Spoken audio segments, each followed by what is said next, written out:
Which veteran receiver might be in for a career year in a new uniform? How should you feel about drafting a rookie wide receiver who should be the top perimeter target on his new team?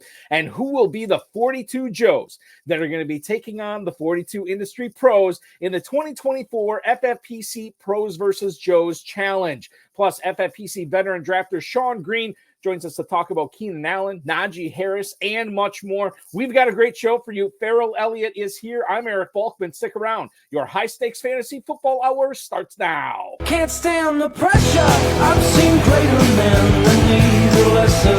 Broadcast live and heard around the world, you are now watching the most entertaining hour of radio on the planet. Welcome to the High Stakes Fantasy Football Hour presented by myffpc.com with your hosts Eric Balkman and Ferrell Elliott. The High Stakes Fantasy Football Hour is your home for analysis from the best players in the world. And now, because no one else was available, here are Eric Balkman and Ferrell Elliott. Solace in the scripture. Are we not all our father's sons? I became a man. Nobody ever told me what a man was.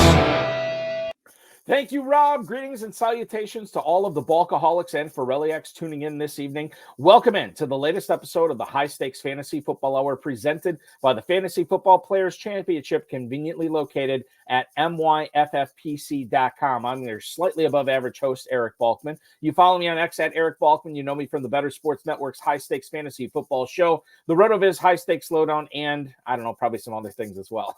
My co-host is the definitive commissioner of fantasy football, Ferrell Elliott, coming up on tonight's show.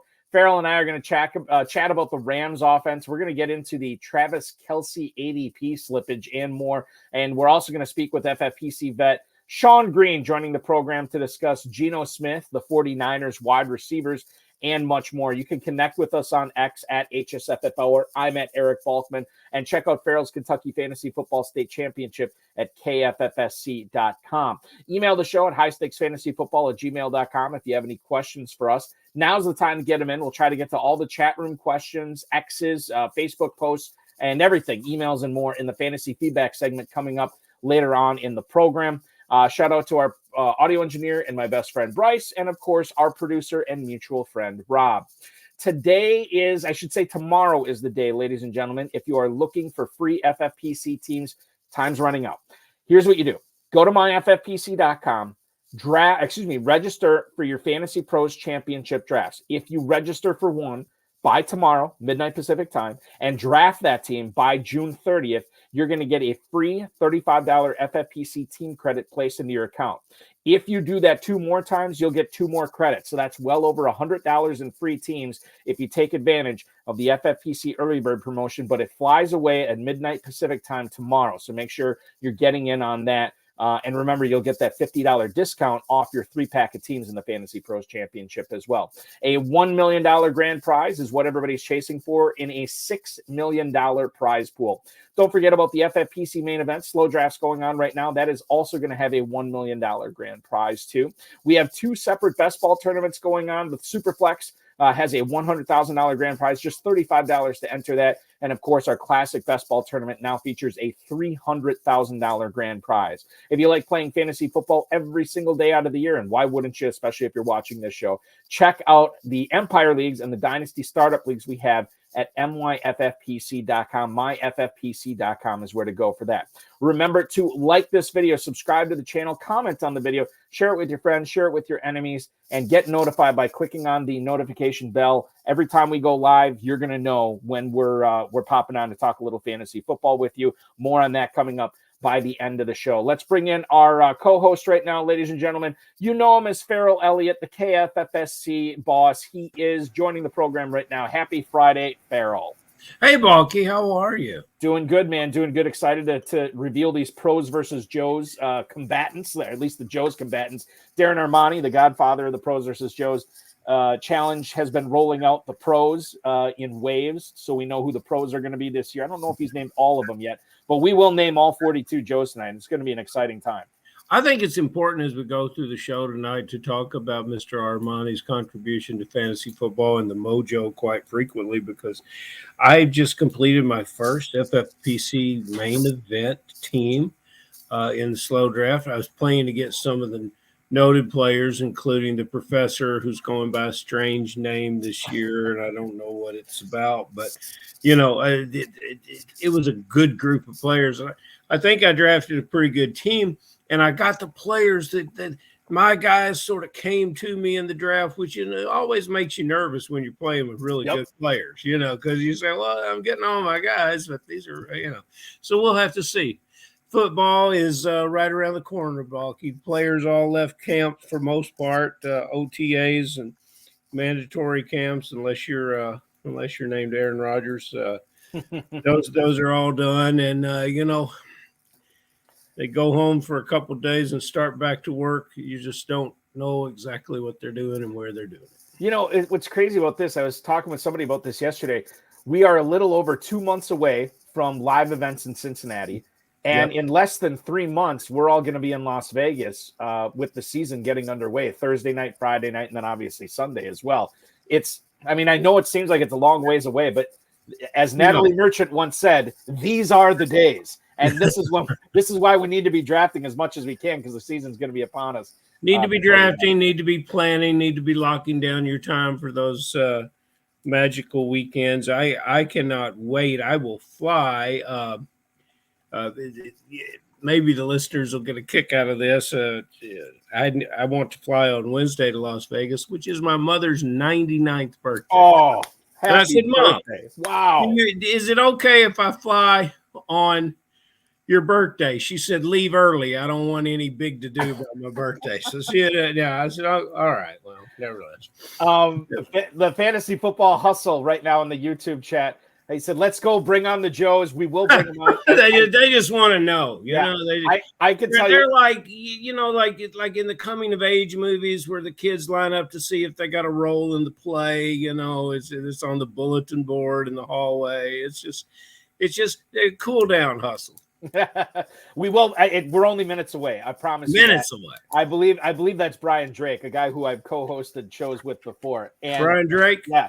I believe that's him, and we will tell you who you're going to be competing against, Brian, because he's one of the pros in this year's Pros versus Joes. Oh, Brian's a pro. He's a pro. He's a pro. Oh, well. But he wants to start scouting the talent, I'm sure. But well, no wonder he's nervous. Yes, exactly. Before we get to it, I want to talk a little bit about Deontay Johnson, who's entering the final year of his contract, Ferrell. But he's open to signing an extension with his new team, the Carolina Panthers.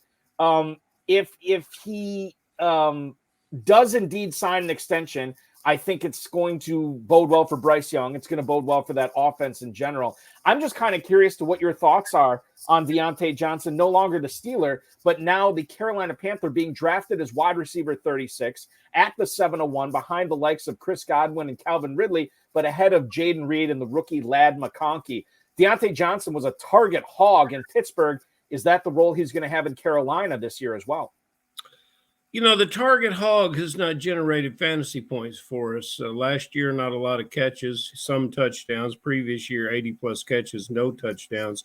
It's time for him to reward the people that are drafting him. And based on where he's being drafted, I think a combination of those 2 years would have to be for him. But, this is the most under-the-radar good player move that I've seen in a long time. But matching him with this coach, with the quarterback, with I like it for fantasy players. I think he's at the top of his value. I wouldn't want to pay that for him. Balky, can you tell us who went before and who went after him? Yeah, for Deontay Johnson?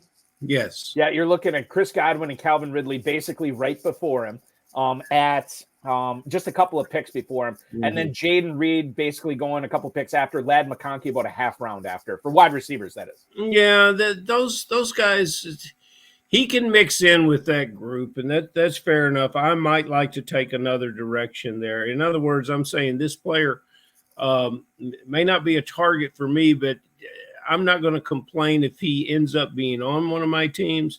And if I like him, if you like him, I could make a case for him because I believe in the coach. I believe in the player. If I'm the player's agent, I'm going to hold off a little bit because I don't think I want to negotiate after a trade and 51 catches. So I want to work on this deal maybe throughout the season. It's a make good season for him. He needs a bounce back. if he believes in the coach, if his camp believes in the coach and the opportunity he's getting, and he's not talking so much about a contract, that's probably good for fantasy players. The other thing too, I wonder if are he and Adam Thielen duplication of talent, the duplication of skills on that offense. And I know Adam Thielen, he crushed it towards the start of the season, really fell off after that. But it remains to be seen what happens. Did he really fall off? I think he did quite a bit. Yes. Did he? I'm not so sure about that. I'm going to bring it up right now. I thought it was a little more consistent than that. But you're probably right. But yeah, he had very, very good early numbers, but his numbers throughout the year to get to 106 catches, you got to catch balls in a lot of games. So here's what it was, Ferrell. So he first game of the season, he only had 2 catches. Then he had 7-11, 7-11, 11-8, which was awesome. Yeah, he did slow down a little bit. 5, 6, 8, 1, 3. 5-4, but then he did finish the season with 6 for 94, 6 for 38, and then last game of the season he only had 2. So he did have 103 catches last year, which is crazy to think about. Yeah. But the majority of that production was in the first part of the season. So I guess he didn't fall off, but he couldn't keep up what he was doing. And I guess, quite frankly, nobody at his age in that offense should be keeping up with it anyway. Well, there's not a lot of mileage on that player. Thielen is a tough son of a gun, and he had to fight to get a chance to play. There were 3 years that he didn't play or largely didn't play much in Minnesota. I think at least 2. He was a practice squad player. So, he's going to be the kind that he's going to be the kind that you're going to have to drag off the field. So Thielen's not going to catch 106 this year, but he can catch 75 and still be useful. Johnson moved techniques that are very, very different. Johnson has already exceeded his production as a Pittsburgh Steeler. He's already exceeded his 3rd-round draft picks and his expectations coming out of University of Toledo. And I think he's won some games for fantasy players, especially. I think his big year with 11 touchdowns was 2020, if I recall correctly. He's won for fantasy owners before, and those guys that have a soft spot for him, he might be rewarded by rostering him again. Yeah, and we shall see what happens. That Carolina Panthers offense, I think, is going to be fascinating to watch this season. Mm-hmm. A rookie wide receiver, we're not talking about Xavier Legette in Carolina. Let's talk about Keon Coleman. No, we're not. We're not tonight. 4-year deal, just over $10 million, $4 million signing bonus for Coleman. This is a guy that ended up probably could have gone in the first round. He goes in the early second, and Josh Allen apparently likes him quite a bit. He is really good with contested catches, and you say, oh, that's good. Well, when you have a lot of contested catches, it means you're not getting a lot of separation. So it's a yin and yang thing. Keon Coleman right now, Ferrell, in the Fantasy Pros Championship. Again, shout out to Darren Armani for this ADP data, fantasymojo.com. Wide receiver 41 at the 804. This is Christian Watson, DeAndre Hopkins, Rashee Rice territory. Are you on board with the rookie in Buffalo at that price this year, given the fact that Stephon Diggs is no longer a Bill? Wow. That's a little higher than I want to pay, but I love the player. That's why you draft early, Balk. Mm-hmm. That's why you draft early. And if he shows up, and he's got such good size, and there's a lot of receivers in this Buffalo group that have good size, and then the smaller guys have got good move elements. I really, you cannot argue with it. I don't want to push him any higher until I see him on the field. Rookie receivers, can hit the wall, and playing in Buffalo from a guy from it's Florida State, right, Balky? Yep. A guy from the South. It's a long season for a rookie player to have to come out and respond. But I love the player. He's got a great jacket collection, man. And he's got a great personality, and those are the kind of guys that step up when needed. So I got no complaints. I sure would have a hard time. We might talk about some older players later on. I sure would have a hard time drafting him in front of Hopkins. Hopkins just catches 1,000 yards every year. That's all. Yeah, no, that's true. And Keon Coleman's got to get the red jacket from Macy's now. That's the one he said he needs to get.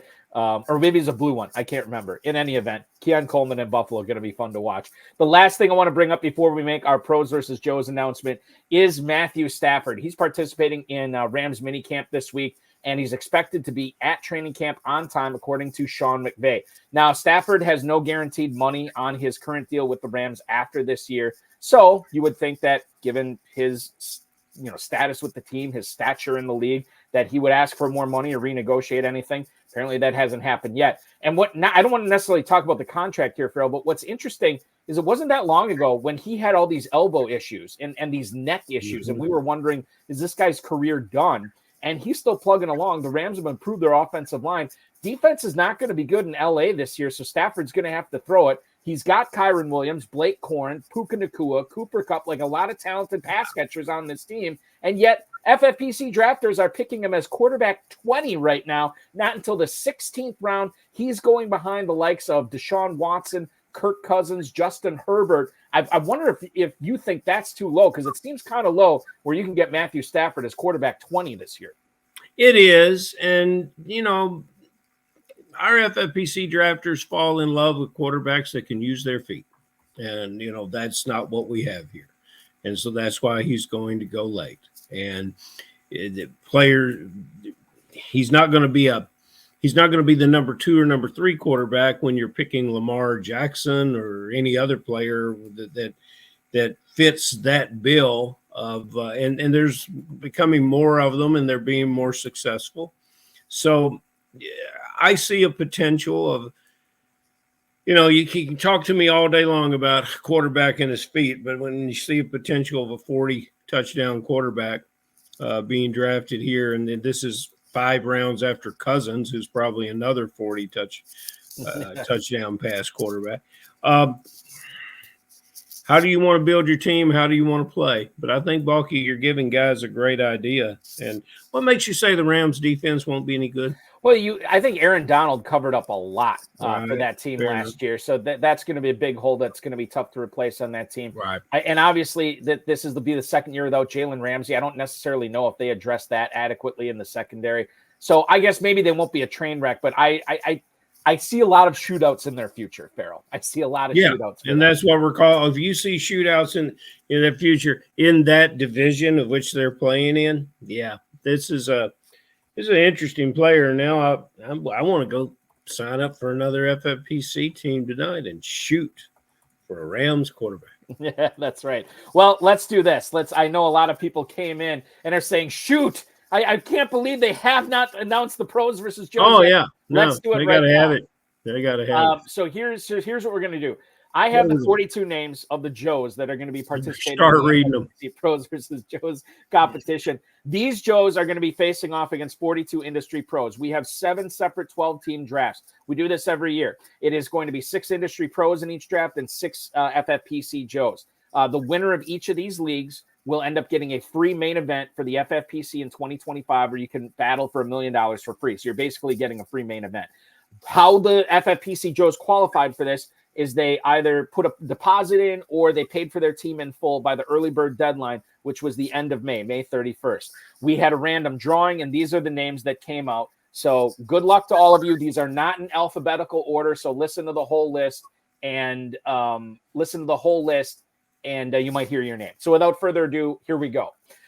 First on the list, we have Marion Hyman, then Gary Heiberger, Brian Gervelin, former guest of the show, a couple of former guests. Actually, the next 4 names on this, we've all had on the High Stakes Fantasy Football Hour before. Craig Magnuson, Don Terminello, Glenn Pilapil. I know. Easy Glenn, for you to say, Bob. Glenn's. Did a guy named Smith win anything? Yes.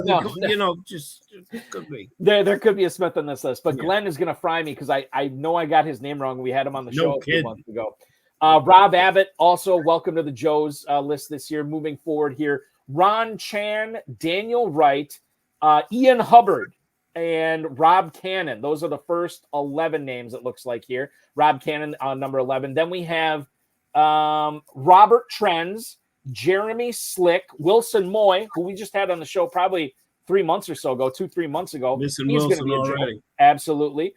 Jim Robertson, a guy I've had on the show and the road of his high stakes slowdown many times. Jared Hines, welcome to the Joes for 2024. Ferrell, our mutual friend and longtime best ball nuisance, a guy who's won a ton of money in the FFPC. Danny Mueller will be in the Joes camp this year as well. Good for Danny. Nick Thompson, another former guest of the show. Derek Kappas is among the Joes this year. John Bauman, Matt Stone, Dan Seidenfaden, and then Brad Petrie made it, Ferrell, our former KFFSC. And he'll bring along his buddy Larson with him. I would imagine that they would be drafting the team together, yes. Ryan Santos, welcome aboard. I know he was posting on X, hoping he made it. He made the cut. Ryan Santos, another former guest of the show, as well as Rob Vieira, another former guest of the High Stakes Fantasy Football Hour. Let's get into some more names as we have 25 down, 17 to go. Todd McIntyre, Javon King, Richard Lowe, and Glenn Lowy, a super talented FFPC player. He's going to be a force to be reckoned with in this competition. He is a Joe this year, as is Michael Zuka. The Mongooses will once again be in the Pros versus Joes competition. Our mutual friend and a guy we've competed against before, Ferrell, Billy Van Ormer. He'll be in it as well. Another guy who is posting on Facebook, hoping he'd make the cut. I'm pleased to announce Scott Hoyt. Welcome to the Pros versus Joes this year as well. Scott, who I believe participated in 2018, he is back here 6 years later. So congratulations there. A few names left here: Ryan Cleary, Kevin Borg, Scott Kekoen, Yar Tchaikovsky, and another former guest of the show, Robert Linkowski as well. Just a few names left here. Noel Coombs, Patrick Lynch, who we had on the show many, many years ago. He will be a Joe. Chris Sims, and then the final name here on the list, a guy who was on the show, I believe 3 or 4 months ago, I want to say, Michael Mann. That is the entire list of the Pros versus Joes this year, or the Joes list. We will be posting this. I know Darren Armani will be contacting you. FantasyMojo.com is going to have this list posted, and he'll be contacting you to find out which draft spot works best for you, or which draft day, I should say, works best for you. Those are the 42 names. Congratulations to the Joes. We'll get this posted probably on our message boards or on the FFPC website as well. So in case you missed this, you will be able to check it out there. And all of these guys should be Mojo subscribers. You know, if Darren were to call me on the phone just one time and speak to me, I would buy a couple of friends subscriptions. Exactly. Yes. Talk to him. Without further ado, ladies and gentlemen, let's bring in our guest for tonight. He started playing in the FFPC just last year, but he's got a wealth of fantasy football experience to share with us tonight. He's going to share his thoughts on how he plans to win $1 million in the FFPC main event this season. You follow him on the X, or at least you should be following him on the X, at _green_1. That's THA_ the color green _ and then the number 1. Please welcome aboard Mr. Shawn Green. Shawn, welcome into the show tonight, man. How you guys doing? Doing good. Doing good. Now, Shawn, I want this is kind of an awkward way to start off an interview, but I did just lie a couple of minutes ago. I said I listed all 42 Joes. I withheld one name. I only put out 41 names. The final 42nd Joe, the final name on that list, is Mr. Shawn Green. So congratulations being a Joe this year. Fantastic stuff. I'm so excited. I was so disappointed when I didn't hear my name, but thank you guys so much. Thank you for that surprise. Yeah, That's awesome. it was a random drawing. So you can thank us, but we really had very little to do with it. So you suffered through the bulky tease show. I did. Yeah. I was sitting here just almost keep going. Oh my gosh. But it's like the roller coaster of emotions right now. Awesome. I'm so excited. Well, we're glad to have you. And actually this is exciting because you're not only going to be drafting Pros versus Joes, which we'll be covering those drafts live on this show, but you're actually on our live Fantasy Pros Championship coverage on Tuesday, right? Yes, sir. Yeah. I the last one I tried to join, but I was a little bit late, so I just participated in the chat. But for this one on Tuesday, I signed up. I was like, I got to get in one of these. So yeah, I will be there Tuesday. Aiden LaCory and I will have the call on that. So, awesome. And I'll send you a link to the show. Maybe you can make a pick live on air. That'd be tremendous. Yeah, absolutely. Let's get into to the show tonight, Shawn. Before we talk to you about fantasy football, can you tell us a little bit about what you're doing for a living when you are not winning FFPC leagues? I'm a mailman. I've been doing this for about 18 years. That's been my career, but fantasy football has always been my number one hobby. I've always wanted to do the high stakes thing, and it just took me a while to get off my butt and actually do it. And last year we did a super bracket, a couple fantasy pros. We finished. My buddy and I, we split a team. We finished 5th overall in the super bracket. playoff. So that was fun. It was a good challenge. You want to see how you stack up against other people. When you invest that much time and effort, I want to see, can I compete at this level? And I feel very confident that I can. And that's one of the reasons I was really hoping to get into pros versus Joes, because I want to see where I stack up against all the pros, or as they put it themselves. They're humble, but they're legit. The worst you'll do is 24th. Right. That's goals. That's the worst. Goals. That's the worst. Exactly. I mean, but yeah, I'm excited to be in this, and this is a blast. It's gonna be fun to have you, Shawn. Welcome aboard. I appreciate you. When I'm playing in the FFPC, I am excited to get guys that have put up numbers for me in the past. And every year, some of these old school guys, we were just talking about Hopkins a minute ago. Every year, fellow fantasy players will say, "Oh, that guy's done. That guy's Balky." What's that expression that I don't like about the? Oh, he's washed. He's washed. Washed, yeah. Short for washed up. Okay, now they don't ever say that about Travis Kelce, despite his advancing age, and despite the fact he had a couple games where he was dragging his leg behind him last year. He still was everything we want in a fantasy tight end. He's going at about the 2.4.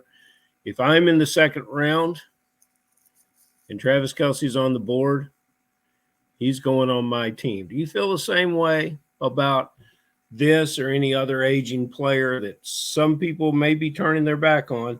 Or do you think this might be the year that certain wise guys, so to speak, will tell you they're out of the Kelce business?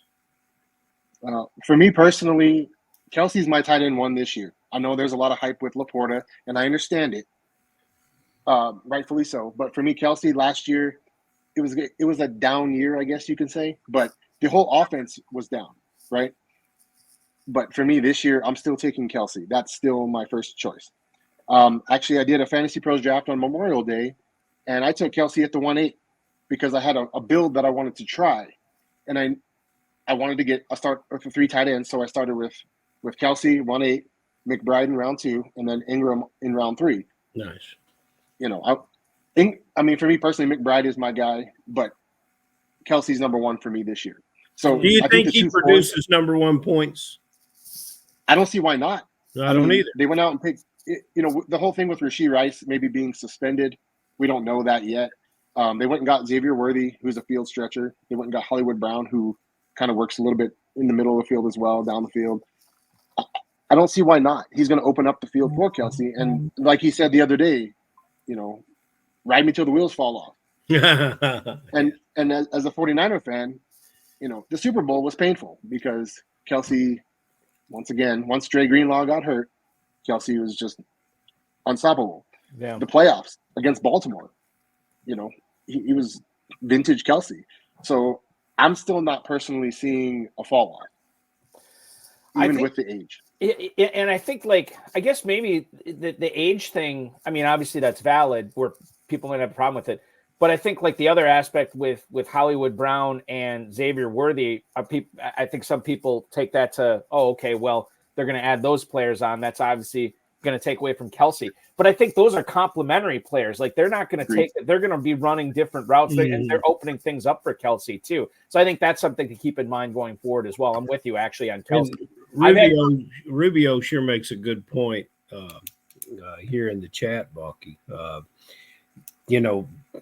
Team just knows how to win, and I want players on a winning team. Right. Keenan Allen, why do you think FFPC players should be focusing in on him as the correct Bears receiver to draft this year, Shawn? The thing I think with Keenan, he's older, right? We were just talking about with Kelce. He's had injury history with hamstrings and whatnot. But the whole offense is dynamic. They got the next generational quarterback. My one issue with that offense is, can they sustain 3 receivers? Or does Rome, is he kind of just a late season, injury fill-in guy? DJ Moore put up good numbers last year with Fields. Keenan was my guy last year with Herbert. Him and Herbert, they had that chemistry. I don't know how it's going to play out this year with, sharing with DJ Moore, who, last year he had Mike Williams on the other side. Keenan's going, round 6. His ADP is like 6'8", 6'9", somewhere in that range. I don't know exactly, but he's a tough one for me because the potential is there. He's the kind of guy that a veteran quarterback can lean on because he's a great route runner. He can get those little short, quick hitches and whatever else. DJ Moore is going to spread the field a little bit more. But you're getting DJ Moore. We're in a situation with this quarterback that I think a word that I hear around the NFL is, well, this guy is young, which is code word to say, he hadn't quite figured it out yet. And Keenan Allen doesn't look to me like he suffers through anything that does not run well, and when coaches aren't getting him the ball, when they're not calling the play, when he had problems with Herbert, he let it be known in a professional way. He doesn't pout, yell, and scream, but he let it be known. I don't know if I'm going to link in to the chemistry between these two. I really want to see it, and I don't know when we're going to see it, Balky. We may not. I mean, that's the thing. I was talking about how interesting the Carolina Panthers offense is going to be this year. Chicago Bears, I think, is going to be that's like the Panthers offense on steroids, right? Because you have a team that we still don't know how they're going to gel together because they have so many new pieces, including the offensive line, but the backfield as well with Swift and the brand new quarterback too. But I do think that they are more talented overall than the Panthers, which there's offenses like this every year. You want to, they're so difficult to try to pin down, but if you get them right, they can take you a long way for sure. It's not difficult trying to pin down anything in Pittsburgh, guys. I think I know what they want to do. I think they want to run the ball, and now you got 2 running backs there, and Balky's just done a great job in our last few shows of highlighting players on the same team with big draft capital gaps between them. And I think the gap between Najee Harris and Jaylen Warren is narrowing. However, I don't really think it matters. I think both these players have a great potential in this offense because I think there's 450 carries in there for them based on what the team did in the draft and how I think they want to win. Do you agree with me, or do you see one of these players valued over the other? I think people like Jaylen Warren more because of his pass catching. I think he had 60 or so catches last year. That whole offense, it was a mess at quarterback last year. We assume, that Russell Wilson and potentially Justin Fields, will get in there. Maybe they'll check the ball down a bit. They don't have a lot of receiver weapons. I don't know how it's going to play out with Roman Wilson, but I think it depends what your flavor is for your team, how your team is built with those running backs. I mean, I think if I'm going in the hero, 61. If I'm going in the hero RB build, I probably would want Jaylen Warren as my 2. I mean, you're going to get he scored a few more points than Najee last year. I mean, Najee is more of the grinder. He's going to get the goal line work. But the biggest wild card, obviously, as we all know, it's Arthur Smith. Is he going to put Cordero Patterson back there? And then if he does that, how does that play out? So there's factors, but I've personally leaned more towards Najee myself. One of the reasons for that is they didn't pick up his 5th year on his contract. And if I kind of look at it like how the Raiders were with Josh Jacobs, they didn't pick up his 5th year. They ran him into the ground. He had a career year. Obviously, he didn't have a guy like Jaylen Warren, behind him. But, I mean, I could see them just run him into the ground and ship him out, and Warren becomes their guy. So which quarterback here in Pittsburgh? See, I lean Wilson personally, but I wouldn't be at all surprised if Fields came in, if Wilson has a couple bad games, maybe around the bye week, just depending. They'd say, let's just put Fields in and see what we got. I think both I saw a report on television this week. Both these quarterbacks were sacked over 40 times last year in Chicago and Denver, amongst the most in the league. I think what we're dealing with here with these running backs is establish a running game and then a play action passing game. And you're right. Warren would benefit in that. So would the tight end, Freiermuth here. Oh, absolutely. And, there's just there's no reason not to get in business with some of these Pittsburgh players with where they're going. Balky, has that gap narrowed between? It's. I mean, like basically, there. Zach Moss is going between them for running backs, but Harris is running back 25. Warren is running back 27, and they're separated essentially by 3 picks. I mean, it's really, really razor close between Harris and Warren. Pick your poison. Yeah, and the other thing too is, and Ferrell, you brought this up, but look at what the Steelers did with their draft, right? First round pick, Troy Fautanu from Washington, a guard. Zach Frazier, a center from West Virginia in the second round. In the fourth round, they get Mason McCormick, a guard out of South Dakota State. I mean, this is just bulking up the interior of that line. And yeah, I mean, maybe it helps some passing, but I think you bulk up the interior of your line because you want to bully other teams. And that's a division that is built for bullies with Cleveland, Cincinnati, Pittsburgh, right? And you have a situation where you trade Deontay Johnson away, but you bring in Roman Wilson. Correct me if I'm wrong. I thought he was a pretty good run blocker at Michigan, too. Like, that's one of the things that he did really well. And I know you're a Michigan fan, Shawn. Like Roman Wilson, I'm excited about him for fantasy. But that dude, like, you bring all these players in, it's pretty clear what Pittsburgh wants to do. So, again, zeroing in on the right running back, and we've heard nothing but positive stuff about Najee Harris so far. I know he's dealing with some kind of injury right now, but Mike Tomlin says it's not a big deal. So, given where you can get these guys in the 8th round, at end of the 7th, early 8th round, that's going to be interesting this year as well, as far as those players are. Right. A player I did want to talk about. We don't talk about quarterbacks on this show a whole lot, but when we do, we like to talk about Geno Smith, quarterback 26 right now in the 19th round. This is a guy who has DK Metcalf, Tyler Lockett, and Jackson Smith-Njigba at his disposal in Seattle. You think FFPC players are letting him slip too far? He's basically not even being drafted as a backup quarterback right now, Shawn. You know, last year I was all in on Geno. He was my guy. I was like, I want him as my backup anywhere. You know, when they picked up JSN, I'm like, sky's the limit. Well, they had Shane Waldron, and that's my only concern. Him going to Chicago. But now they bring in Grubb from Washington, whose offense is catered around the pass.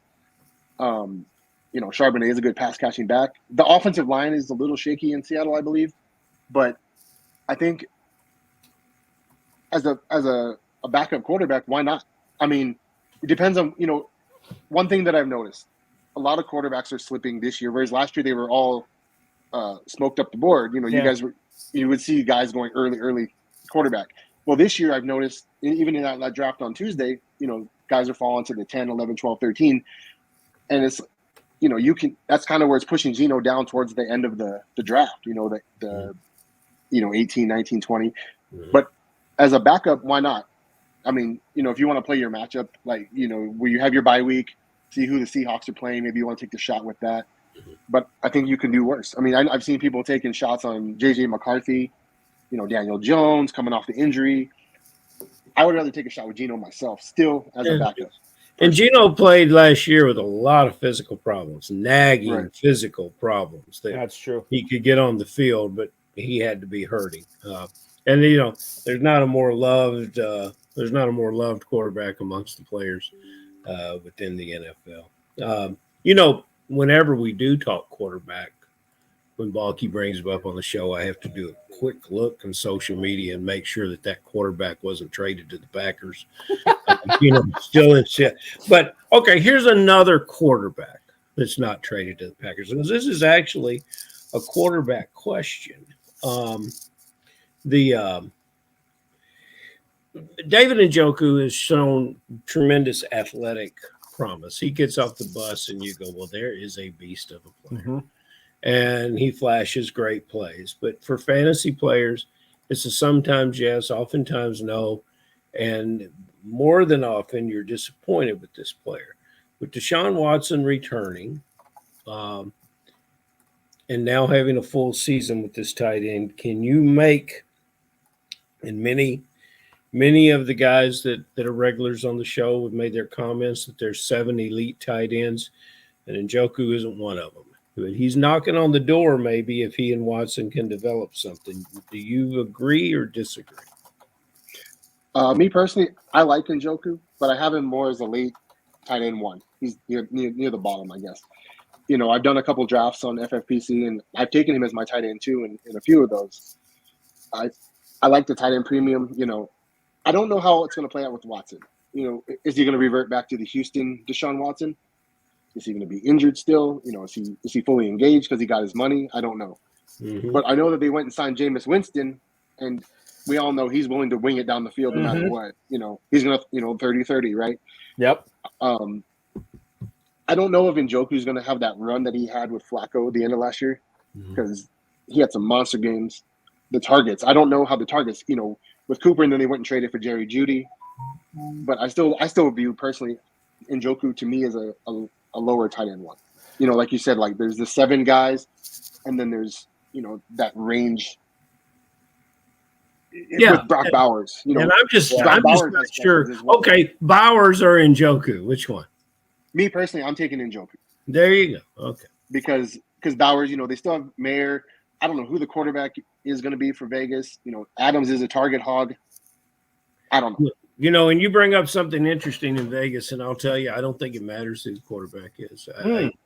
I believe this team is going to do enough offensively to make fantasy players and Raider fans happy, because this team's whole dimension and whole direction is to be known by their defense. So I'll just throw that out there. If you're sleeping on the Raiders defense, there's your 20th round defense. Yeah, interesting. Raiders defense tips from Ferrell tonight. There you go. We're talking about Joe Flacco and the Raiders defense. We're covering it all tonight. This is what happens when you have a guy like Shawn Green come on the show. He opens up these vectors of communications. It gets you thinking. Yeah, it gets you thinking. You did a good job booking people, buddy. Well, thank you so much. But the guests are really, they take care of themselves. You're going to be taking care of yourself on Tuesday night, Shawn. You have the 6th pick in the Fantasy Pros Championship draft that night? I don't know. I don't even know if it's fully. I know it's filled. I know it's filled. Oh, okay. I thought I looked at it earlier, and I thought I saw you. You're in the middle for sure. I know that. I thought it was 6. It could have been 7. But do you have any kind of philosophy where you differ your draft strategy at all when you're not on the ends, that you're going to be picking in the middle? It's kind of weird. Most of my drafts thus far in FFPC I've been pick 8. So I'm kind of like, well, that's my spot now.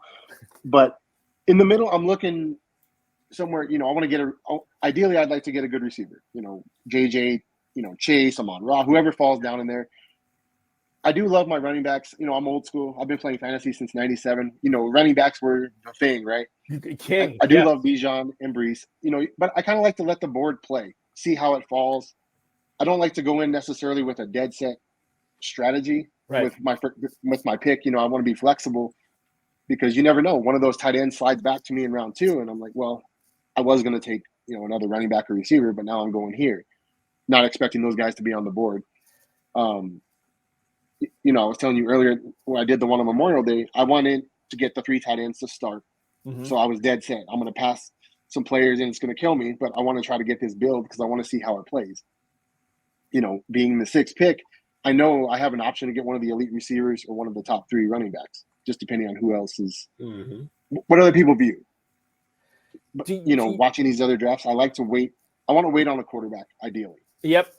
You preaching to the choir for sure. Like, I love waiting on quarterback too. Single quarterback league. I just have especially this year when you talk about too, like, it seemed like they're more at a premium in 2023 drafts. In 2024, Shawn, we're not seeing that. And it's amazing how every conversation we have, the purpose of pushing down the quarterbacks while elevating some of the guys who already are down at the bottom is just Balky's way to try to get to Jordan Love. And I think that might be a very, very good strategy for Balky, because if it works, most of the things you do work. But, I want Christian Watson on my teams this year. I'm a Christian Watson fan. Your thoughts about this player, because I think that's a risk I can live with. I did an early Fantasy Pros back in March, I believe. Mm-hmm. And I ended up getting Christian Watson as my wide receiver 4. Mm-hmm. I'm willing to take the shot. Yeah. You know, the injuries, we all know. You know, he had that stretch with Aaron Rodgers his rookie year, whatever. Last year, he hit a couple flashes. It's a tough one because they have so many weapons in Green Bay. Yeah. So, like you said with Balky, like with getting Jordan Love, I feel like that might be the play because each week it might be a different guy. You're going to have Wicks, you're going to have Reed, you know, you're going to have Watson, Bo Melton, whoever, Dobbs. But for Watson specifically, if his hamstrings are better, you know, he's working with a specialist on that. I mean, he's going round 8, 9-ish, something like that. Absolutely. You know, yes. Right. And I mean, you know, and Jaden Reed's going not farther ahead. It's all your personal preference really with those receivers, I think. But I kind of like to just see who falls of the group. Mm-hmm. But Jordan Love, to me, like you just get him and you reap the rewards of whoever he's throwing to in that. Smart. But Watson, for me, if he's healthy, I'm willing to take the shot. You're going to have some down weeks, but ultimately... There's four receivers, I should say, being drafted in the Fantasy Pros Championship right now from the Packers. Reed and Watson are very, very close to each other. Reed is in the early 7th. Watson's in the early 8th. Dobbs is at the end of the 11th, and Dontavian Wicks is in the mid 13th. If we include pass catchers, Josh Jacobs in the 3rd, Marshawn Lloyd in the 11th, Luke Musgrave in the 11th, Tucker Kraft is in the 18th. A.J. Dillon's in the 18th. I don't know how much we could need to count on him. But you're right. I mean, the Packers might be better best ball options than managed league options this year. As far as Watson goes, normally I would say, yeah, I'm kind of out on this. I'm not really buying into the whole hamstring, thing. And I hope it works. I hope they did discover something. I know that it was an asymmetry that he had between his leg strength between one leg or the other. And I know that asymmetry has they've almost cut it in half, and it's actually almost right to where he wants it right now. Now that's great, but it's got to translate to the football field, right? And so if that translates to the football field, fantastic, because he's an 8th round pick right now, and I can get on board with that. If he gets too much higher, then you not only have to take the injuries into account, you have to take into account Romeo Dobbs, Wicks, Jaden Reed, all these other guys too. Like, what are we really paying for? Am I paying above sticker for something that's not going to come through? Not necessarily to the fault of Watson, but to the fault of there's a lot of different ways the Packers can win on offense. They have a lot of mouths to feed there. They do, yeah. They absolutely do. And you're going to have some up and down weeks. If you take them, you just ride with them and hope for the best. Let's go into some emails here for you, Sean. First one's from Brad in Atlanta. Which 49ers receiver do you like best at cost this year? Brandon Ayuk or Deebo Samuel? To give you an idea and the viewers an idea of where these players are going, Ayuk, wide receiver 16 in the middle of the 3rd round. Deebo Samuel, wide receiver 23 in the middle of the 4th round. So about a round separating them. The question here is Ayuk is the juice worth the squeeze to take Ayuk a round earlier before Deebo Samuel, Sean? So right now with Ayuk holding out, potentially with the contract situation, that's a little concerning because we've seen the guys that if they don't come to camp on time, they hold out, they fall behind, they run the risk of injuries and whatnot. For me, if he gets into camp, I'm still taking Ayuk. Ayuk to me is the number one guy.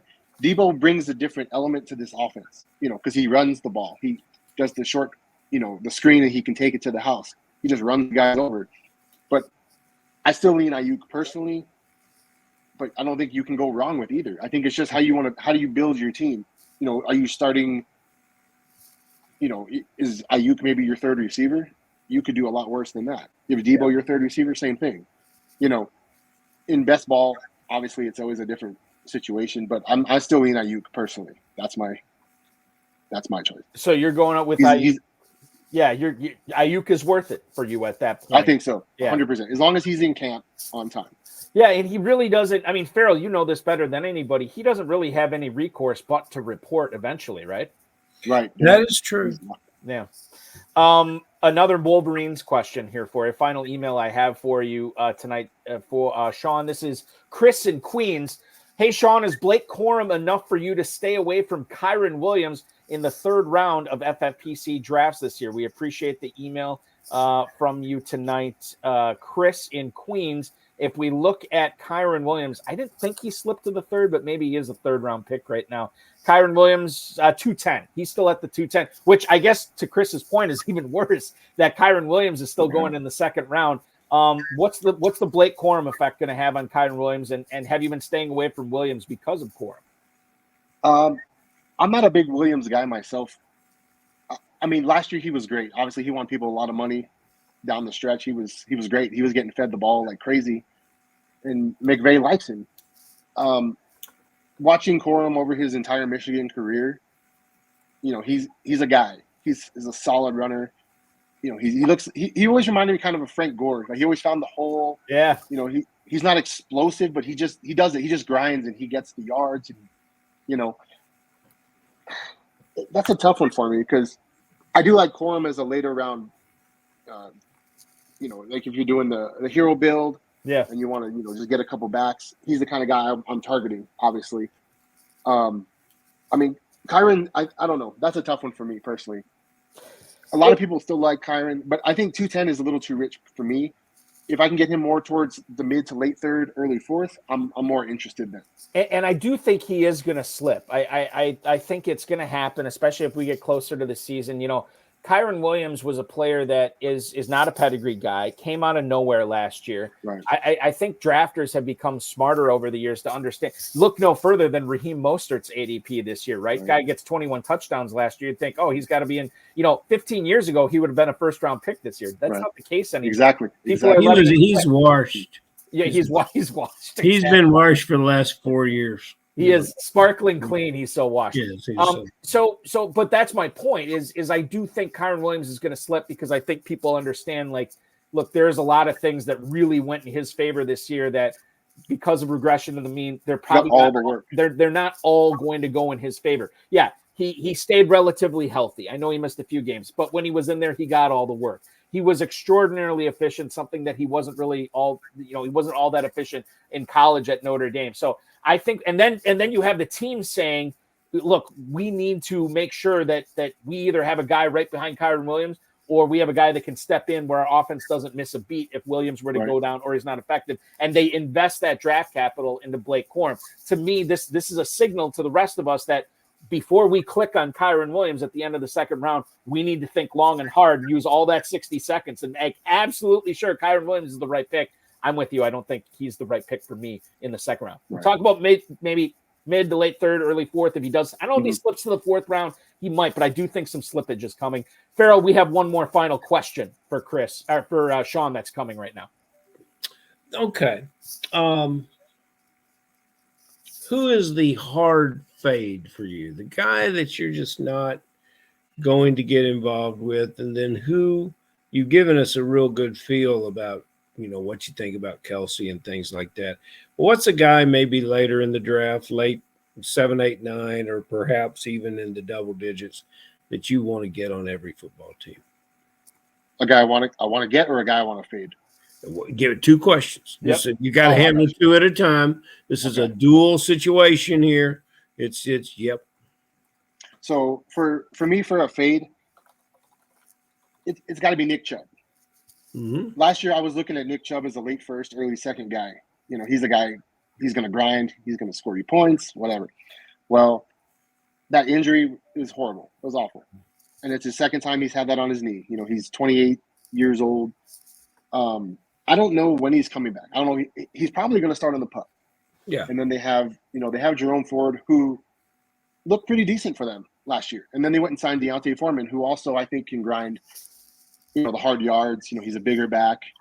They can roll with those two. And I think maybe Cleveland looks to pass the ball more this year with Chubb out. We'll see. They want to get something out of their Watson investment. But for me, it's just Chubb. I know he's going around 9-10 right now, the 9-10 round. It just feels too rich for me because there's other younger players who are healthy going in that range that I'd rather take a shot on. than have Chubb sitting on my roster. And depending on when, for each, I know like super bracket, you got 12 weeks of the regular season. If I'm holding on to him for 6-7 weeks, hoping he comes back, what's he going to give me when he is back? Is he going to be, a 5 to 10 carry guy? I don't see him getting a full workload right off the bat. So you're pushing towards the playoffs, and I don't know if he's going to help me. So I would just rather avoid it. And just not go with that, with that type of player on my team. For a guy that I kind of lean towards is in a similar range, but this Brian Robinson from Washington. Mm-hmm. To me, Eckler, as you say, he's washed. I don't personally. That's my feeling. I think he's going to have a role. They paid him, whatever. I know you love the word "wash," so I had to throw it in. I just had to slide that in there for you. But Brian Robinson's a guy like the Kingsbury offense. When he was with Arizona, he lined up a lot in shotgun. I think when they had James Conner, they had Kenyon Drake. They all ran pretty well. And I think Brian Robinson's a solid back. He can catch the ball. He's not going to be that elite. I think that's going to be Eckler's main role. He's going to be that pass catching back. But when you have a rookie quarterback, you got a new coach who he leans. He's a defensive guy, and he's going to want to lean on the running game a little bit. Brian Robinson, for me, I like him in that range. Because he's going. What is he? I had to see his ADP. He's probably around 9-ish. Yeah, it's right now, Brian, and this is Fantasy Pros ADP. Running back 34, middle of the 9th round, smack dab in the middle. And I think if he has a full workload, he can give you similar numbers to what Najee has been giving us. About 1,000 yards, 6 to 8 touchdowns, give or take, a couple catches. But he's a guy that I feel like he slips down and he's just staring me in the face every time. And why not? As my RB2, RB3, maybe even 4, depending on my build. But I do like him. Okay, I think I can. I think I can live with that. And despite the fact that you use that terrible descriptor, we'll still give you an invite to come play in Kentucky. You'll just have to draft against Balky in every draft. We'll just make sure that you're up against Balky. Don't give him that advantage, Ferrell. I kind of was against him last year in Vegas because he was doing a couple drafts. I don't know if he was drafting for himself. No, he was not drafting for himself. No. He did not go up against Balky. Because I could hear him calling out the picks. What it was some of those higher, like the big paybacks in the high societies, the 5K and 10K buy-ins, not everybody is in person. So they will be online drafting, and when they put their pick in, I announce it to the live players there. Oh, okay. That's what I heard you out there, and I was. Yep. No, that was me. I wasn't drafting those players, and I always hate it when I had to say Albert Okuwepa now. That was like, don't. They give you all the tough names. Oh God, it was so frustrating. Balky was truly a beard in that draft. That's what he was. He was a busy man for sure. Yeah, it always is. It's busy, but it's fun. Guys, let's do one final question here. This is from Mr. Bakes a lot in the YouTube chat. Now he's in a 12-man Superflex tight end premium IDP league. Let's not worry about IDP because I don't think it really applies here for his question. But Superflex, tight end premium, hey, we got those formats in the FFPC.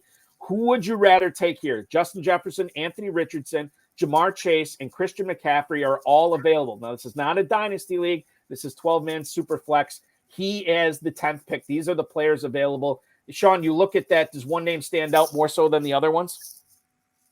I'm going McCaffrey there. I mean, McCaffrey. he's the 1-2 in pretty much every draft. I'm not passing on him. He's got a guaranteed workload. Shanahan refuses to take him off the field even when they're up by 20. He catches the ball, he runs the ball, he scores. It's got to be McCaffrey for me. Okay, I take it back. Mr. Bakeslack just chimed in. It is a dynasty draft, so that may change things a little bit. Now, I will say this: if we look at the mojo on dynasty Superflex leagues, Christian McCaffrey his ADP slips to the 211, so he'd be going at the end of the second round. You have Justin Jefferson going at the 107. Anthony Richardson is going at that same spot, basically. Jamar Chase at the end of the first round. So ADP would say Jefferson here, but it's close. Ferrell, do you have any thoughts on this? My answer is yes. No,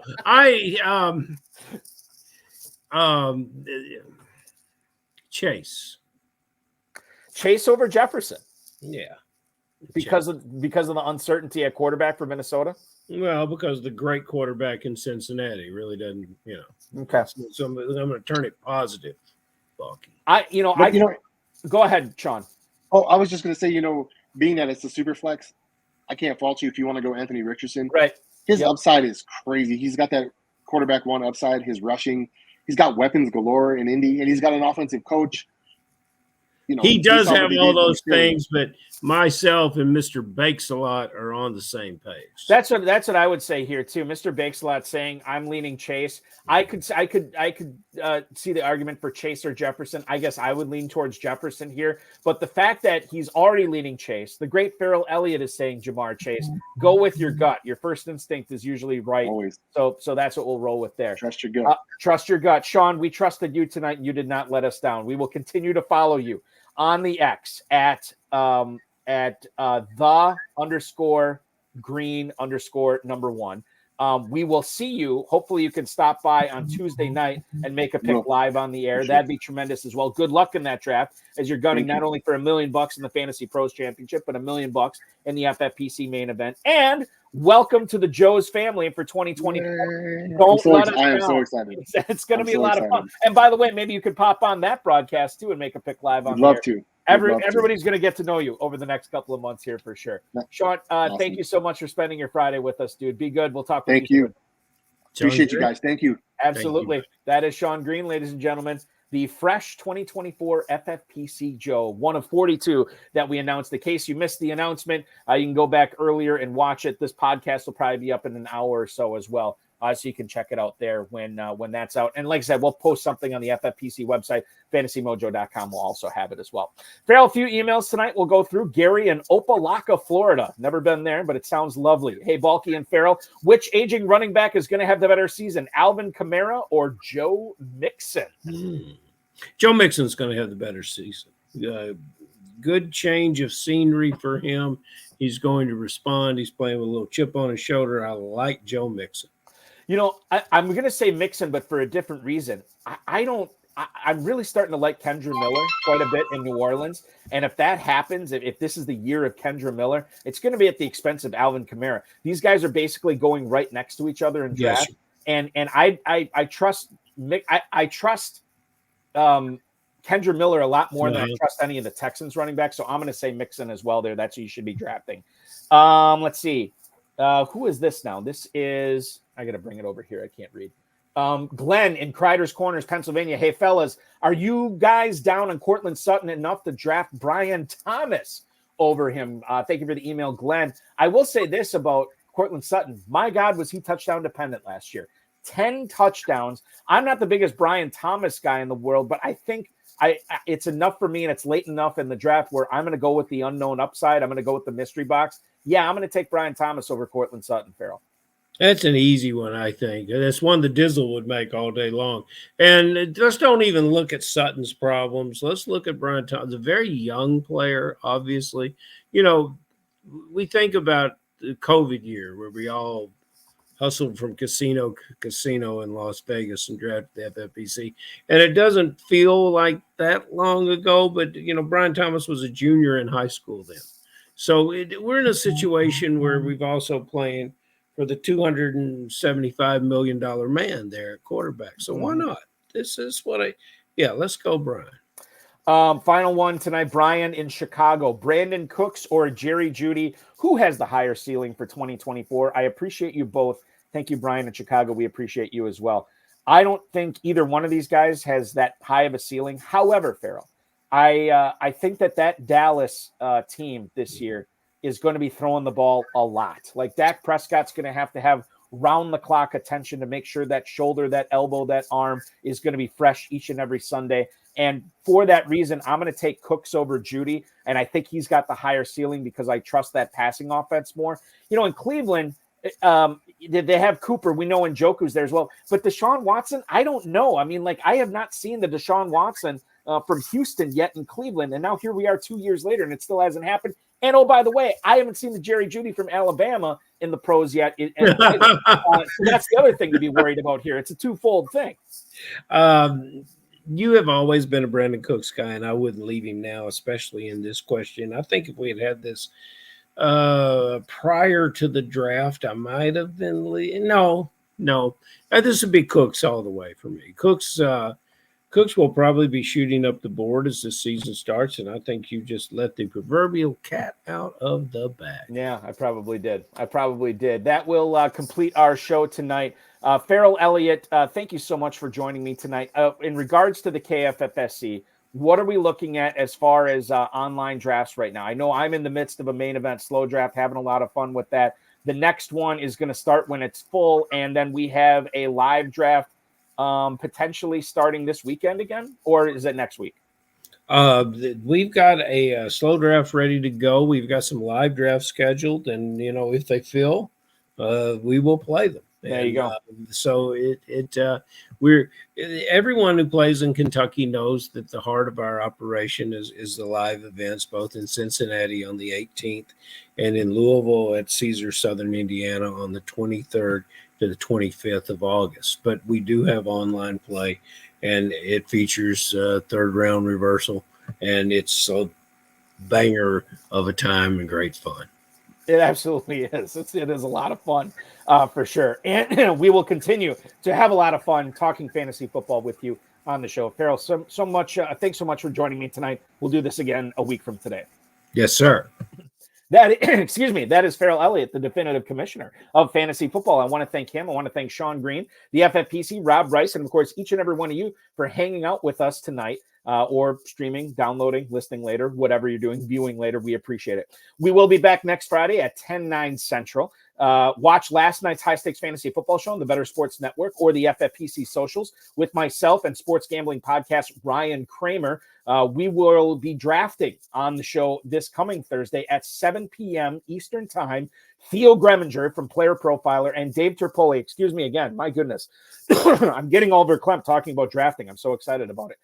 But they are going to join me. They're going to be drafting an FFPC Best Ball Tournament draft at 7 p.m. this coming Thursday, live on the Better Sports Network. That's going to be a lot of fun as well. I can't harp on this enough. The FFPC Fantasy Pros Early Bird promo expires at midnight Pacific time tomorrow. So make sure you are jumping in now to get those free $35 FFPC team credits. And a golden way to do it, we have a midnight draft starting in 45 minutes that is already half full. These drafts are going to start to fill fast and furious now, especially as we get to the halfway point or even 2/3 of the way full. Those last few spots usually go pretty quick. So this is a great opportunity tonight. Register, draft a team tonight or draft it by June 30th. You get a free $35 FFPC team credit, and you can do that up to 3 times as well. So check that out. myffpc.com. Main event drafts are going strong right now. Main event slow drafts, as well as the slow and live FFPC Best Ball and Superflex Best Ball tournaments going strong with drafts filling up all the time as well. Empire Leagues, Dynasty League startups still available. We have plenty of those popping off tomorrow. If you want to get in one of those, do so right now at myffpc.com. Remember to like this video, subscribe to the channel, comment on this video, share it, and get notified each and every time we go live. And we will see you on Tuesday night.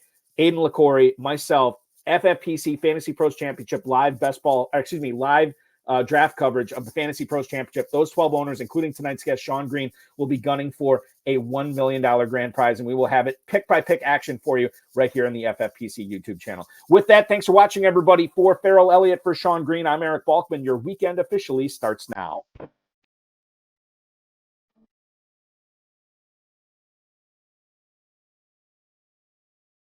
This has been another episode of the High Stakes Fantasy Football Hour presented by myffpc.com.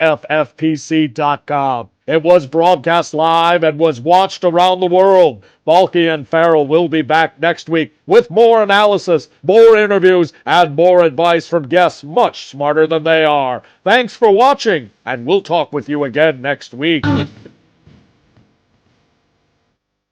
One other thing I should mention, Mr. Bakeslot, and I'll throw up his question on the YouTube screen right now. Would you rather have Kenneth Walker or Rachaad White in Dynasty right now, full PPR? Yes, I would rather have Rachaad White over Kenneth Walker. I don't necessarily think that there is a huge threat with Bucky Irving or anybody else in Tampa right now to Rachaad White. I think he made it through free agency and the draft just fine. And I think that Kenneth Walker and Zach Charbonnet will continue to be the two-headed monster in Seattle. And unless one of them's hurt, they're going to be splitting action there. The volume is going to be higher with Rachaad White. And the other thing, too, is I think the better pass catcher in Seattle is probably Charbonnet, which works against Kenneth Walker as well. So I would rather have Rachaad White in Dynasty over Kenneth Walker right now. And that will conclude this evening's broadcast. Thanks for watching, everybody. Talk with you again on Tuesday night with myself and Aiden LaCory. Talk with you on Thursday with Theo Greminger and Dave Tripoli. And talk with you on Friday, once again, with Ferrell Elliott. Be good, everybody. And happy Father's Day to all the fathers out there, including my dad.